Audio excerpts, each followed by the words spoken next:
Para o observador casual, os milagres realizados por Jesus podem por si sós parecerem especiais e sem precedentes. Porém, por trás de muitos fatos extraordinários, espetaculares e inexplicáveis por toda a história da humanidade, a tendência das pessoas é de ver uma força misteriosa, desconhecida na natureza, que segue além da compreensão humana em funcionamento. Desde os primeiros rituais de magia primitivos, realizados para apaziguar as divindades das primeiras formas de religião, os homens se interessaram por esses fenômenos inexplicáveis e assim continua até os dias de hoje.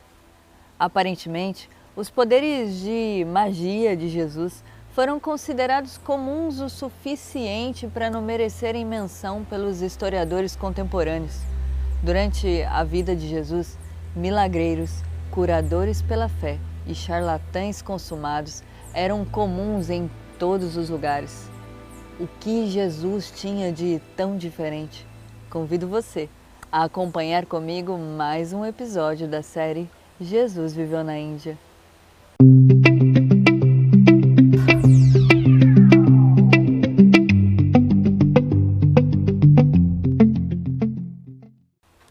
As histórias de milagres do Novo Testamento, aproximadamente umas 30, se originam em grande parte de tradições religiosas de comunidades contemporâneas da região e, portanto, não podem ser infelizmente verificadas historicamente.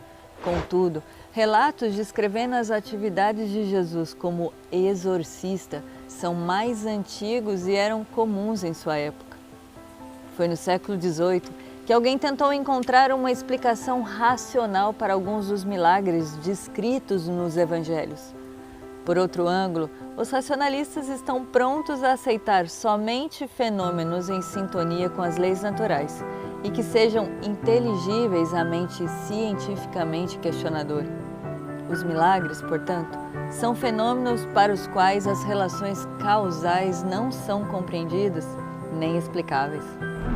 Os cientistas atuais estão descobrindo diariamente leis completamente novas no funcionamento dos processos naturais e constantemente resolvem enigmas que eram considerados insondáveis, se não mágicos no passado. Tudo o que acontece em nosso universo ocorre de acordo com leis e pode ser explicado. Os chamados poderes mágicos do iniciado são, portanto, nada mais que a consequência natural do seu conhecimento mais apurado de como as leis naturais e as leis superiores, aquelas derivadas da consciência, podem ser usadas umas ou contra as outras. A palavra milagre não é usada nem no Antigo, tampouco no Novo Testamento, mas falam de sinais, poder e os maravilhosos atos de Deus. Os milagres de Jesus parecem ter sido realizados principalmente por razões compassivas, a cura dos doentes, dos mentalmente perturbados e dos deficientes físicos. Porém, é evidente, ele também realizou outros tipos de milagres quando era necessário. Ele transformou água em vinho, multiplicou a quantidade de alimentos, tornou-se invisível, ressuscitou os mortos e caminhou sobre a água. Tal como outras histórias de Jesus, existem, é claro, paralelos e literatura anterior para as histórias de milagres, tanto nas tradições europeias quanto nas tradições asiáticas. Plínio conta sobre as curas milagrosas do médico grego Asclepíades de Bitínia, em cerca de 60 a.C. Tácito e Suetônio narram curas milagrosas realizadas pelo imperador Vespasiano. Os primeiros apóstolos cristãos também eram capazes de curar os doentes e de realizar vários outros milagres, e durante o primeiro século depois de Cristo, Apolônio de Tiana produziu maravilhas semelhantes e ainda outras. Porém, para os relatos de milagres mais antigos, idênticos aos realizados por Jesus, a fonte principal englobava as histórias de Krishna na literatura pós-védica da Índia. Na teologia hindu, Vishnu é o mantenedor do universo na Trindade Divina, com Brahma, o Criador, e Shiva, o Destruidor. Um avatar representa uma forma encarnada de Deus. O divino ser superior assume um corpo mortal por pura compaixão para ajudar a humanidade sofredora a atingir a libertação e a perfeição. Alguns milagreiros podem executar apenas um ou dois tipos de milagres, outros mais. Sempre existiram místicos, homens santos e videntes de diferentes poderes e reputação. E a Índia sempre foi a sede do miraculoso, a terra do fenomenal. Isso significa que todas as coisas são compostas de uma mesma e única entidade. E Deus, Ele mesmo, que aparece como uma multiplicidade porque sua essência é expressa em uma variedade de modos, está em todos e em todos os lugares. A Bíblia diz exatamente a mesma coisa no Salmo 82, versículo 6. Eu disse, vós sois deuses, e todos vós sois filhos do Altíssimo. Os iniciados que atingiram o perfeito domínio do mundo da matéria encontram seu Deus, ou realização absoluta em seu eu interior e não no mundo externo. Esses humanos divinos finalmente obtêm a maestria sobre a vida e a morte e possuem a capacidade de dar forma ao mundo à sua volta. Quando os discípulos de Jesus não conseguiram exorcizar um espírito impuro, lhe perguntaram por quê, e ele explicou que era uma razão de falta de fé.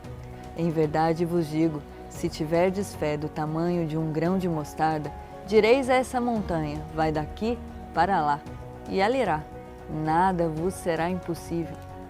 O fenômeno do teletransporte e da levitação correspondentes foram uma tradição ininterrupta tanto dentro quanto fora da Igreja cristã. Não menos de 230 santos católicos têm registros de que possuíam a habilidade de levitar, mais ou menos voluntariamente. A levitação parece ser produzida por um controle muito ampliado dos processos corporais. Por exemplo, por meio da concentração e meditação, ou pelos efeitos do êxtase religioso, que permitem movimentos em que a força da gravidade, de alguma forma, fique anulada. Hoje, como há milhares de anos, os milagres continuam sendo um método legítimo de trazer a mensagem divina mais próxima aos incrédulos e aos aprisionados pelo mundo material. Um dos motivos para a semelhança entre histórias indianas e cristãs ser muito pouco conhecida é o fato de raros europeus saberem ler o sânscrito dos textos antigos. Apenas recentemente as tradições começaram a despertar o interesse do mundo ocidental. De acordo com as fontes mais antigas, há cerca de 5.000 anos o Senhor Vishnu apareceu na forma de um homem na presença da donzela Devaki, um membro da casa real. Devaki caiu em êxtase e foi eclipsada pelo Espírito de Deus, que lhe chegou no esplendor de sua divina majestade para ela conceber uma criança. A tradição fala de uma anunciação.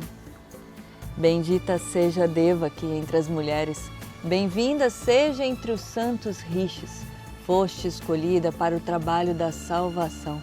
Ele virá com uma coroa luminosa, céu e terra ficarão repletos de alegria.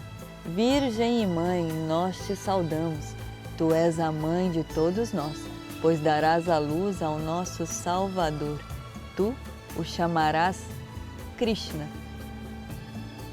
Tal como o menino Jesus dos evangelhos apócrifos, Krishna era capaz de realizar todos os milagres concebíveis, até mesmo quando era uma criancinha.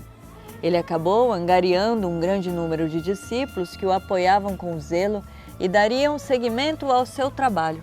As pessoas chegavam a ele de todos os lugares para ouvir seus ensinamentos e para se encantar com os milagres que ele realizava. Ele foi honrado como um Deus e aclamado como o verdadeiro Redentor que havia sido profetizado pelos anciãos. De vez em quando, Krishna se isolava por um tempo, deixando seus discípulos por conta própria a fim de testá-los e voltava quando os mesmos passavam por dificuldades. O movimento crescente foi monitorado com suspeita pelas pessoas no poder, que tentaram, claro, abafá-lo, mas sem sucesso. Krishna não queria propagar uma nova religião, mas simplesmente renovar aquela já existente e limpá-la de todas as bobagens e abusos. Seus ensinamentos estão na forma de parábolas poéticas, aforismos e analogias muito parecidos com os ensinamentos registrados de Jesus. Esses ensinamentos estão contidos no Bhagavad Gita, que apresenta os princípios morais puros e superiores de uma visão de vida sublime, de uma forma bastante simples para que todos nós pudéssemos entender. E foi assim que Krishna ensina seus seguidores a amarem seus vizinhos, instrui a vencer o mal com o bem, a amar os nossos inimigos e proíbe a vingança, consola os fracos, condena a tirania e ajuda os infelizes. Ele mesmo vive na pobreza e se dedica aos pobres e aos oprimidos. Não possui qualquer vínculo pessoal e defende a castidade. Krishna também passa por uma transfiguração. O Filho de Deus se mostra a seu discípulo favorito, Arjuna, em milhares de formas divinas simultaneamente. Por fim, Krishna permite que uma flecha o atinja o pé, marcando o final de sua vida predestinada na Terra. Porém, quando seus seguidores procuram seu corpo, ele não é mais encontrado, pois ascendeu aos céus. A lenda de Krishna talvez seja a fonte mais antiga que contribui para a mística figura de Cristo. Mas semelhanças como a lenda de Dionísio são igualmente surpreendentes, além das altas culturas da Grécia, Roma e Pérsia antigas, que também tiveram suas personalidades de Salvador, da mesma forma influenciaram decisivamente as ideias da religião cristã. Espero que você tenha gostado desse vídeo. A série Jesus Viveu na Índia tem viajado por caminhos distintos do conhecido, com respeito e conhecimento. Não deixe de se inscrever no canal, ativar o sino de notificações e ficar atento para o próximo episódio. Acusações e julgamento de Jesus. Até a próxima!